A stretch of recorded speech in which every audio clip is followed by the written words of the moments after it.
जिसने चोरी की उससे पूछिए कि चोरी क्यों की, पैसा कहां से आया, क्या ये इलेक्टोरल बॉन्ड का पैसा है, किसका पैसा है, या ये हवाई अड्डे बेचकर जो पैसा मिलता है वो है, या कोयले की खदान बेचकर जो पैसा मिलता है वो है, ये पैसा आया कहां से, हम ये जानना चाहते हैं। रोज 4-4 बार कपड़े बदलते हैं। अरे साहब, आपको प्रधानमंत्री बनाया, कुछ करिए ना। नए नए कपड़े पहन के साहब चले आते हैं, मेकअप भी करते हैं। पवन खेड़ा ये कह रहे हैं कि अगर कांग्रेस पार्टी सत्ता में आती है तो जो वो आरोप बीजेपी पर लगाती है ईडी के दुरुपयोग का, वो भी वही करेंगे। आइए देखते हैं, मजा आएगा। साहब, हम तो बहुत कुछ सीख लिए पिछले 10 साल, देखे जाइए आगे वाले 10 साल हम क्या करते हैं। अब सिखा देंगे इनको, नहीं आप लोगों को नहीं, इन लोगों को सिखा देंगे कि लोकतांत्रिक प्रक्रिया के तहत चलकर भी राजनीति की जा सकती है। लेकिन हां, इन लोगों को अपने किए की सजा मिलेगी और बराबर मिलेगी। ना केवल उन अधिकारियों को मिलेगी जो आज ईडी और सीबीआई में बैठे हैं, ना केवल भारतीय जनता पार्टी के बड़े नेताओं को सजा मिलेगी। हां, मीडिया को जरूर थोड़ा सा आत्मचिंतन करना जरूरी है। प्रधानमंत्री नरेंद्र मोदी ने इंडिया गठबंधन पर एक बड़ा हमला किया और उन्होंने कहा माल वही, पैकिंग नहीं। और वो कह रहे थे कि अपने संसदीय क्षेत्र में कह रहे थे कि इस बार 80 की 80 सीटें यूपी की हमें मिलेंगी। वो कह रहे हैं ये ट्राइड एंड टेस्टेड गठबंधन है, पहले भी हो चुका है, हार गए, एक दूसरे पर ठीकरा फोड़ने लगते हैं, जब परिणाम निलबटे सन्नाटा होता है, फिर एक साथ आ गए, होने वाला कुछ नहीं। उनके लिए तो हम यही कहेंगे, माल नहीं, पैकेज नहीं, वहां माल है ही नहीं, सिर्फ पैकेजिंग है। रोज 4-4 बार कपड़े बदलते हैं। अरे साहब, आपको प्रधानमंत्री बनाया, कुछ करिए ना। 45 साल का बेरोजगारी का रिकॉर्ड टूटा है। 400 रुपए का सिलेंडर 1100 में बिक रहा है, 60 रुपए का पेट्रोल 100 रुपए में बिक रहा है। नए नए कपड़े पहन के साहब चले आते हैं, मेकअप भी करते हैं, बाकायदा करते हैं। सुबह से शाम तक एक आदमी का चेहरा इतना लाल दिखता है क्या? मेरा तो नहीं दिखता, आपका भी नहीं दिखता। म्यूजिक बताइए कैसे दिखता है? तो माल नहीं, पैकेज नहीं, हर बार नया नारा लाकर देंगे और हमें और आपको नारों में बिजी रखेंगे, भावनाओं में बिजी रखेंगे। किसी को गुस्सा दिलवाएंगे, किसी को दुख पैदा करेंगे, किसी के अंदर नफरत पैदा करेंगे। क्या ऐसा ये काम है प्रधानमंत्री का? क्या इसलिए आपको सरकार में बनाया था? हमें आपस में लड़वाते रहिए और आप सत्ता भोगते रहिए, कपड़े बदलते रहिए। ऐसे होता है? ऐसे देश चलाया जाता है? नहीं, लेकिन जब हम इंडिया गठबंधन की बात करते हैं तो इस गठबंधन में वो पार्टी भी है आपके साथ जिसका जन्म आपके खिलाफ भ्रष्टाचार के आरोपों को लगाकर हुआ, वो आपके साथ है। और आप भी हैं इस गठबंधन में जो हमेशा उनके खिलाफ लड़ते रहे। क्या ये इंडिया गठबंधन विचारधारा का गठबंधन है या केवल सत्ता पाने का गठबंधन है? यह इंडिया गठबंधन एक कॉमन विचार है, हम सबका एक विचार है। क्या है वो विचार? कि आज संविधान खतरे में है। आज बाबा साहब अंबेडकर ने जो हमें मूल मंत्र दिया था इस संविधान में, वो खतरे में है। आज हम सबकी आजादी खतरे में है। आज दिख नहीं रहा, लेकिन जो हो रहा है वो थोड़े सालों बाद इन सबको दिखेगा। आने वाली पीढ़ियों की लड़ाई लड़ने का विचार लेकर हम इकट्ठे आए। उसके लिए कुछ समझौते हमने किए, कुछ सीटें हमने छोड़ दी, कुछ इन्होंने छोड़ दी। लेकिन ये समझौते इसलिए जरूरी हैं कि हमें इन लोगों को सत्ता से बाहर तो करना ही है, खुद सरकार में आना है, ताकि जो 10 साल में इन्होंने पूरे देश को जिस तरह से पिछड़ा है, जिस तरह से संविधान के ऊपर जो हमले हुए हैं, अगर उसको दुरुस्त करना है तो हमें सत्ता में आना जरूरी है और उसके लिए कुछ समझौते करने जरूरी है। ये बड़ी अच्छी बात कही आप। इतने दागी क्यों कि उनको धुलने की जरूरत पड़ रही है? बात ये नहीं है, बात ये है, मेरे घर में कोई चोरी करे और आप मुझे आकर डांटें कि ताला क्यों नहीं लगाया था। अरे चोर को पकड़िए ना, वो घुसा क्यों मेरे घर में? बताइए। आप हमसे सवाल पूछ रहे हैं, आतिशी जी से और हमसे और नवल किशोर जी से, कि साहब आपके विधायक क्यों चले गए। जिसने चोरी की उससे पूछिए कि चोरी क्यों की, पैसा कहां से आया, क्या ये इलेक्टोरल बॉन्ड का पैसा है, किसका पैसा है, या ये हवाई अड्डे बेचकर जो पैसा मिलता है वो है, या कोयले की खदान बेचकर जो पैसा मिलता है वो है, ये पैसा आया कहां से, हम ये जानना चाहते हैं। सफेद कपड़ा। पवन जी, ये कोई पहली बार हुआ है? कर्नाटक में कितने बीजेपी के नेता आपकी पार्टी में आए? तो फिर तो ये सवाल आपसे भी पूछा जा सकता है। बिल्कुल पूछिए। क्या ईडी हमारे पास है कि हम उन्हें डरा सके? बिना डर के आए। बताइए। सीबीआई तो हमारे पास नहीं है, हमारे पास तो कोई एजेंसी नहीं है। फिर भी अगर हमारे पास कोई आ रहा है तो वाकई अंतरात्मा की आवाज सुनकर आ रहा है। ठीक है, आगे बढ़ते हैं। एनडीए का सबसे बड़ा ब्रांड या उनकी सबसे बड़ी यूएसपी खुद प्रधानमंत्री नरेंद्र मोदी हैं। इंडिया गठबंधन की यूएसपी क्या है? हमारी सबसे बड़ी यूएसपी नरेंद्र मोदी हैं। वो जितनी बार टीवी पर आते हैं हमारे वोट बढ़ाकर जा रहे हैं आजकल, और जितनी बार वो बाहर निकलते हैं, रैलियां करते हैं, हमारी सीटें बढ़ाते हुए निकल रहे हैं। आगे आगे देखिए। हम तो चाहते हैं कि कि अगले 3 महीने प्रधानमंत्री सबसे ज्यादा घूमें, बार बार प्रचार करें। जितनी बार बेरोजगार नौजवान उनकी शक्ल देखते हैं, उनको समझ में आ जाता है इस व्यक्ति की वजह से मुझे नौकरी नहीं मिली, इस व्यक्ति की वजह से मेरे पेपर लीक हुए, इस व्यक्ति की वजह से मुझे पेट्रोल महंगा मिलता है, इस व्यक्ति की वजह से मेरे बहन की इज्जत पर किसी ने हाथ डाला। तौबा तौबा तौबा, थारा मूड खराब कर दिया। आज जो कुछ हो रहा है या जो कुछ पिछले दिनों हुआ, इंडिया गठबंधन में चल क्या रहा है पवन जी? आपको पता है क्या कि शिवसेना, एकनाथ शिंदे जी की जो शिवसेना है, जिसको मैं नकली शिवसेना कहता हूं, उसको बीजेपी कितनी सीटें देने वाली है? नहीं मालूम। आपको पता है कि बीजेपी अपने बाकी एनडीए पार्टनर्स को कितनी सीटें देने वाली है? नहीं मालूम। इंडिया गठबंधन ने आम आदमी पार्टी के साथ कितनी सीटों पे हम चुनाव लड़ रहे हैं वो आपको मालूम है।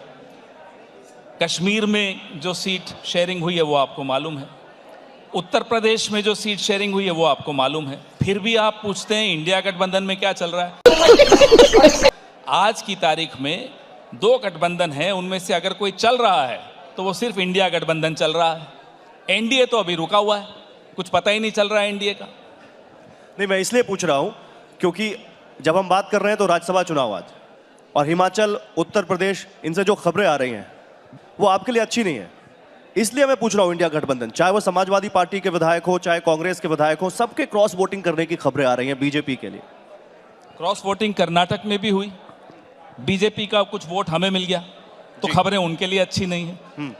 होता है, कई जगह हमारे कुछ लोग दबाव में आए होंगे और वहाँ गलत वोट दे दिया होगा। समाजवादी के साथ भी ऐसा हुआ, यही बात कर्नाटक में भाजपा के साथ भी हुई। तो आप कह रहे हैं सब कुछ ठीक है? नहीं, देखे जाइए, देश में सब कुछ ठीक नहीं है, देश की राजनीति में भी सब कुछ ठीक नहीं है। अगर देश की राजनीति में सब कुछ ठीक होता तो हम सबको एक होने की जरूरत नहीं होती, हम लड़ लेते अपने अपने तरीके से। लेकिन ये आवश्यक हुआ कि हम मिलकर लड़ें, क्योंकि देश की राजनीति आज इस मुकाम पर खड़ी है जहां अगर आज हम नहीं मिले तो ये लोग सब हमें माफ नहीं करेंगे। बात तो सही है। राहुल गांधी के साथ अखिलेश यादव दिखे, तेजस्वी यादव दिखे, अरविंद केजरीवाल अभी तक नहीं दिखे, तो आगे चलकर क्या हम देखेंगे दोनों को साथ में? बिल्कुल देखेंगे, क्यों नहीं देखेंगे। अरे जब हमने अपनी घोषणा इकट्ठे कर दी, जो प्रेस कॉन्फ्रेंस हुई थी, आतिशी जी थी उसमें, साझा प्रेस कॉन्फ्रेंस थी, हमने अपनी सीटों की घोषणा कर दी, उसके बाद आपको कोई संशय है मन में, ये मुझे समझ में नहीं आया। ये उम्मीद जरूर है भाजपा की कि ये इकट्ठे न दिखें, इनमें कोई टूट फूट हो जाए, प्रयास पूरा कर रहे हैं। जो 400 पार का अगर इतना आत्मविश्वास है तो ये तोड़फोड़ की क्या जरूरत है? लगता है आपको? कल नरेंद्र मोदी जी यहाँ आए थे, बड़ा बुरा लग रहा था मुझे उन्हें देखकर, टीवी पर देख रहा था, मुंह सूखा हुआ था। क्या बात कर रहे हो आप? अरे अगर प्रधानमंत्री को इतना आत्मविश्वास है 400 पार का, तो ये मुंह क्यों सूखा हुआ है? ये हलक क्यों सूखा हुआ है? ये तोड़फोड़ की क्यों जरूरत पड़ रही? कभी कांग्रेस से किसी को ले जा रहे हैं, कभी किसी और पार्टी से किसी को ले जा रहे हैं, आवश्यकता क्या पड़ी? यहां से समझ में आता है कि ये 400 पार, ये सब जो है कहने की बातें, दरअसल डर लगा हुआ है। आप कह रहे हैं डर है उनमें, और ये डर बड़ा अच्छा है। लेकिन क्योंकि हम लोग खबर नवीस क्या होते हैं, हमेशा खबर ढूंढते हैं पवन जी, आप तो बहुत अच्छा से समझते हैं। ये एक बहुत बड़ी खबर होगी कि राहुल गांधी कांग्रेस पार्टी के साथ साथ आम आदमी पार्टी की कैंडिडेट्स की सीट पर भी प्रचार करने जाएंगे, तो वोट मांगने जाएंगे, ये होगा। अरे जब हम इकट्ठे लड़ रहे हैं तो जाहिर बात है हम एक दूसरे के लिए प्रचार भी करेंगे। और अगर आपको खबर ढूंढनी है तो मैं आपको खबर देता हूं, पता नहीं आपने वो खबर क्यों नहीं देखी, जहां भाजपा के एक विधायक ने अपने ही गठबंधन के सदस्य, पार्षद शिवसेना का, उस पर गोली चला दी। ये है वहां गठबंधन हो रहा है। खबर तो बहुत है, आप लेते क्यों नहीं हो उनकी खबर? लीजिए ना जरा खबर उनसे। पवन खेड़ा ये कह रहे हैं कि अगर कांग्रेस पार्टी सत्ता में आती है तो जो वो आरोप बीजेपी पर लगाती है ईडी के दुरुपयोग का, वो भी वही करेंगे। आइए देखते हैं, मजा आएगा। साहब हम तो बहुत कुछ सीख लिए पिछले 10 साल, देखे जाइए आगे वाले 10 साल हम क्या करते हैं। सिखा तो डरा देंगे रहे हैं। इनको, नहीं आप लोगों को नहीं, इन लोगों को सिखा देंगे कि लोकतांत्रिक प्रक्रिया के तहत चलकर भी राजनीति की जा सकती है। लेकिन हाँ, इन लोगों को अपने किए की सजा मिलेगी और बराबर मिलेगी। ना केवल उन अधिकारियों को मिलेगी जो आज ईडी और सीबीआई में बैठे हैं, ना केवल भारतीय जनता पार्टी के बड़े नेताओं को सजा मिलेगी। हाँ, मीडिया को जरूर थोड़ा सा आत्मचिंतन करना जरूरी है। प्रधानमंत्री नरेंद्र मोदी ने इंडिया गठबंधन पर एक बड़ा हमला किया उन्होंने, और उन्होंने कहा माल वही, पैकिंग नहीं। और वो कह रहे थे कि उत्तर अपने संसदीय क्षेत्र में कह रहे थे कि इस बार 80 की 80 सीटें यूपी की हमें मिलेंगी।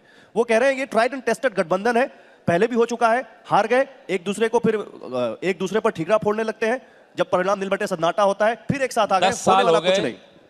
उनके लिए तो हम यही कहेंगे, माल नहीं, पैकेज नहीं, वहां माल है ही नहीं, सिर्फ पैकेजिंग है। रोज 4-4 बार कपड़े बदलते हैं। अरे साहब, आपको प्रधानमंत्री बनाए, कुछ करिए ना। 45 साल का बेरोजगारी का रिकॉर्ड टूटा है। 400 रुपए का सिलेंडर 1100 में बिक रहा है, 60 रुपए का पेट्रोल 100 रुपए में बिक रहा है। नए नए कपड़े पहन के साहब चले आते हैं, मेकअप भी करते हैं, बाकायदा करते हैं। सुबह से शाम तक एक आदमी का चेहरा इतना लाल दिखता है क्या? मेरा तो नहीं दिखता, आपका भी नहीं दिखता। म्यूजिक बताइए कैसे दिखता है? तो माल नहीं, पैकेज नहीं, हर बार नया नारा ला कर देंगे और हमें और आपको नारों में बिजी रखेंगे, भावनाओं में बिजी रखेंगे। किसी को गुस्सा दिलवाएंगे, किसी को दुख पैदा करेंगे, किसी के अंदर नफरत पैदा करेंगे। क्या ऐसा ये काम है प्रधानमंत्री का? क्या इसलिए आपको सरकार में बनाया था? हमें आपस में लड़वाते रहिए और आप सत्ता भोगते रहिए, कपड़े बदलते रहिए। ऐसे होता है? ऐसे देश चलाया जाता है? नहीं, लेकिन जब हम इंडिया गठबंधन की बात करते हैं तो इस गठबंधन में वो पार्टी भी है आपके साथ जिसका जन्म आपके खिलाफ भ्रष्टाचार के आरोपों को लगाकर हुआ, वो आपके साथ है। और आप भी हैं इस गठबंधन में जो हमेशा उनके खिलाफ लड़ते रहे।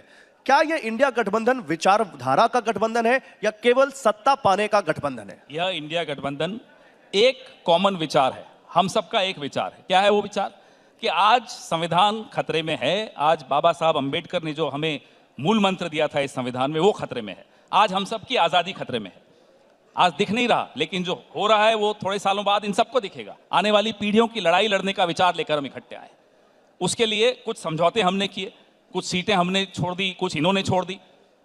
लेकिन ये समझौते इसलिए जरूरी हैं कि हमें इन लोगों को सत्ता से बाहर तो करना ही है, खुद सरकार में आना है, ताकि जो 10 साल में इन्होंने पूरे देश को जिस तरह से पिछड़ा है, जिस तरह से संविधान के ऊपर जो हमले हुए हैं, अगर उसको दुरुस्त करना है तो हमें सत्ता में आना जरूरी है और उसके लिए कुछ समझौते करने जरूरी है। ये बड़ी अच्छी बात कही आप। इतने दागी क्यों कि उनको धुलने की जरूरत पड़ रही है? बात ये नहीं है, बात ये है, मेरे घर में कोई चोरी करे और आप मुझे आकर डांटें कि ताला क्यों नहीं लगाया था। अरे चोर को पकड़िए ना, वो घुसा क्यों मेरे घर में? बताइए। आप हमसे सवाल पूछ रहे हैं, आतिशी जी से और हमसे और नवल किशोर जी से, कि साहब आपके विधायक क्यों चले गए? जिसने चोरी की उससे पूछिए कि चोरी क्यों की, पैसा कहां से आया, क्या ये इलेक्टोरल बॉन्ड का पैसा है, किसका पैसा है, या ये हवाई अड्डे बेचकर जो पैसा मिलता है वो है, या कोयले की खदान बेचकर जो पैसा मिलता है वो है? ये पैसा आया कहां से, हम ये जानना चाहते हैं। सफेद कपड़ा। पवन जी, ये कोई पहली बार हुआ है? कर्नाटक में कितने बीजेपी के नेता आपकी पार्टी में आए? तो फिर तो ये सवाल आपसे भी पूछा जा सकता है। बिल्कुल पूछिए। क्या ईडी हमारे पास है कि हम उन्हें डरा सके? बिना डर के आए, बताइए। सीबीआई तो हमारे पास नहीं है, हमारे पास तो कोई एजेंसी नहीं है। फिर भी अगर हमारे पास कोई आ रहा है तो वाकई अंतरात्मा की आवाज सुनकर आ रहा है। ठीक है, आगे बढ़ते हैं। एनडीए का सबसे बड़ा ब्रांड या उनकी सबसे बड़ी यूएसपी खुद प्रधानमंत्री नरेंद्र मोदी हैं। इंडिया गठबंधन की यूएसपी क्या है? हमारी सबसे बड़ी यूएसपी नरेंद्र मोदी हैं। वो जितनी बार टीवी पर आते हैं हमारे वोट बढ़ाकर जा रहे हैं आजकल, और जितनी बार वो बाहर निकलते हैं, रैलियां करते हैं, हमारी सीटें बढ़ाते हुए निकल रहे हैं। आगे आगे देखिए। हम तो चाहते हैं कि अगले 3 महीने प्रधानमंत्री सबसे ज्यादा घूमें, बार बार प्रचार करें। जितनी बार बेरोजगार नौजवान उनकी शक्ल देखते हैं, उनको समझ में आ जाता है इस व्यक्ति की वजह से मुझे नौकरी नहीं मिली, इस व्यक्ति की वजह से मेरे पेपर लीक हुए, इस व्यक्ति की वजह से मुझे पेट्रोल महंगा मिलता है, इस व्यक्ति की वजह से मेरे बहन की इज्जत पर किसी ने हाथ डाला। तोबा तोबा तोबा, थारा मूड खराब कर दिया। आज जो कुछ हो रहा है या जो कुछ पिछले दिनों हुआ, इंडिया गठबंधन में चल क्या रहा है पवन जी? आपको पता है क्या कि शिवसेना, एकनाथ शिंदे जी की जो शिवसेना है, जिसको मैं नकली शिवसेना कहता हूं, उसको बीजेपी कितनी सीटें देने वाली है? नहीं मालूम। आपको पता है कि बीजेपी अपने बाकी एनडीए पार्टनर्स को कितनी सीटें देने वाली है? नहीं मालूम। इंडिया गठबंधन ने आम आदमी पार्टी के साथ कितनी सीटों पे हम चुनाव लड़ रहे हैं वो आपको मालूम है। कश्मीर में जो सीट शेयरिंग हुई है वो आपको मालूम है। उत्तर प्रदेश में जो सीट शेयरिंग हुई है वो आपको मालूम है। फिर भी आप पूछते हैं इंडिया गठबंधन में क्या चल रहा है? आज की तारीख में 2 गठबंधन हैं, उनमें से अगर कोई चल रहा है तो वो सिर्फ इंडिया गठबंधन चल रहा है। एनडीए तो अभी रुका हुआ है, कुछ पता ही नहीं चल रहा है एनडीए का। नहीं, मैं इसलिए पूछ रहा हूं क्योंकि जब हम बात कर रहे हैं तो राज्यसभा चुनाव आज, और हिमाचल, उत्तर प्रदेश, इनसे जो खबरें आ रही हैं वो आपके लिए अच्छी नहीं है। इसलिए मैं पूछ रहा हूं, इंडिया गठबंधन, चाहे वो समाजवादी पार्टी के विधायक हो, चाहे कांग्रेस के विधायक हो, सबके क्रॉस वोटिंग करने की खबरें आ रही हैं बीजेपी के लिए। क्रॉस वोटिंग कर्नाटक में भी हुई, बीजेपी का कुछ वोट हमें मिल गया, तो खबरें उनके लिए अच्छी नहीं है। होता है, कई जगह हमारे कुछ लोग दबाव में आए होंगे और वहाँ गलत वोट दे दिया होगा। समाजवादी के साथ भी ऐसा हुआ, यही बात कर्नाटक में भाजपा के साथ भी हुई। तो आप कह रहे हैं सब कुछ ठीक है? नहीं। देखे जाइए, देश में सब कुछ ठीक नहीं है, देश की राजनीति में भी सब कुछ ठीक नहीं है। अगर देश की राजनीति में सब कुछ ठीक होता तो हम सबको एक होने की जरूरत नहीं होती, हम लड़ लेते अपने अपने तरीके से। लेकिन ये आवश्यक हुआ कि हम मिलकर लड़ें, क्योंकि देश की राजनीति आज इस मुकाम पर खड़ी है जहां अगर आज हम नहीं मिले तो ये लोग सब हमें माफ नहीं करेंगे। बात तो सही है। राहुल गांधी के साथ अखिलेश यादव दिखे, तेजस्वी यादव दिखे, अरविंद केजरीवाल अभी तक नहीं दिखे, तो आगे चलकर क्या हम देखेंगे दोनों को साथ में? बिल्कुल देखेंगे, क्यों नहीं देखेंगे। अरे जब हमने अपनी घोषणा इकट्ठे कर दी, जो प्रेस कॉन्फ्रेंस हुई थी, आतिशी जी थी उसमें, साझा प्रेस कॉन्फ्रेंस थी, हमने अपनी सीटों की घोषणा कर दी, उसके बाद आपको कोई संशय है मन में, ये मुझे समझ में नहीं आया। ये उम्मीद ज़रूर है भाजपा की कि ये इकट्ठे ना दिखें, इनमें कोई टूट फूट हो जाए, प्रयास पूरा कर रहे हैं। जो 400 पार का अगर इतना आत्मविश्वास है तो ये तोड़फोड़ की क्या ज़रूरत है? लगता है आपको? कल नरेंद्र मोदी जी यहाँ आए थे, बड़ा बुरा लग रहा था मुझे उन्हें देखकर, टीवी पर देख रहा था, मुंह सूखा हुआ था। क्या बात कर रहे हो आप? अरे अगर प्रधानमंत्री को इतना आत्मविश्वास है 400 पार का, तो ये मुंह क्यों सूखा हुआ है, ये हलक क्यों सूखा हुआ है, ये तोड़फोड़ की क्यों जरूरत पड़ रही? कभी कांग्रेस से किसी को ले जा रहे हैं, कभी किसी और पार्टी से किसी को ले जा रहे हैं, आवश्यकता क्या पड़ी? यहां से समझ में आता है कि ये 400 पार, ये सब जो है कहने की बातें, दरअसल डर लगा हुआ है। आप कह रहे हैं डर है उनमें, और ये डर बड़ा अच्छा है। लेकिन क्योंकि हम लोग खबर नवीस क्या होते हैं, हमेशा खबर ढूंढते हैं। पवन जी, आप तो बहुत अच्छा से समझते हैं। ये एक बहुत बड़ी खबर होगी कि राहुल गांधी कांग्रेस पार्टी के साथ साथ आम आदमी पार्टी की कैंडिडेट्स की सीट पर भी प्रचार करने जाएंगे, तो वोट मांगने जाएंगे, ये होगा। अरे जब हम इकट्ठे लड़ रहे हैं तो जाहिर बात है हम एक दूसरे के लिए प्रचार भी करेंगे। और अगर आपको खबर ढूंढनी है तो मैं आपको खबर देता हूं। पता नहीं आपने वो खबर क्यों नहीं देखी, जहां भाजपा के एक विधायक ने अपने ही गठबंधन के सदस्य, पार्षद शिवसेना का, उस पर गोली चला दी। ये है वहां गठबंधन हो रहा है। खबर तो बहुत है, आप लेते क्यों नहीं हो उनकी खबर? लीजिए ना जरा खबर उनसे।